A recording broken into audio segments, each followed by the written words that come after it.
dirais qu'il y a une définition par psychomotricien.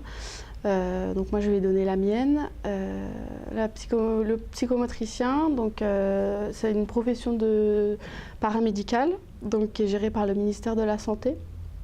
Donc il y a 3 ans d'études et c'est sanctionné par un diplôme d'État avec un décret du champ de compétences. Donc ça c'est une définition très administrative mais c'est important. Le psychomotricien il travaille sur prescription médicale. Donc il intervient auprès de tout type de population, du tout petit à la personne âgée, à l'enfant, adolescent, adulte, etc. Donc ça c'est une définition vraiment administrative. Donc le psychomotricien, c'est la personne qui va étudier avec le sujet qu'il a en face de lui, comment il investit ce qu'on appelle les fonctions psychomotrices. Donc les fonctions psychomotrices, c'est les fonctions qui vont se développer à la fois sous un angle neurologique, donc génétique prédéterminé, et à la fois sous un angle environnemental, sous un angle affectif, lié à l'histoire de la personne, etc.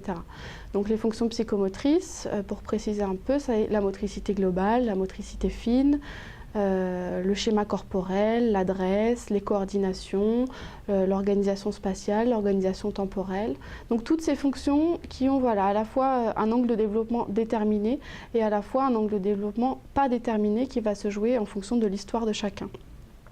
Donc il faut vraiment envisager la personne, pour moi c'est fondamental d'envisager la personne dans un contexte global et de ne pas centrer sur un symptôme. Dans ma perception des choses, le corps il est vraiment conçu comme une modalité d'expression à part entière. Le corps il n'est pas juste quelque chose qui vient exprimer un trouble psychique ou quelque chose comme ça, il est moyen d'expression d'une personne à part entière. Donc en psychomotricité on va travailler sur vraiment la mise en jeu du corps en relation, dans un environnement précis.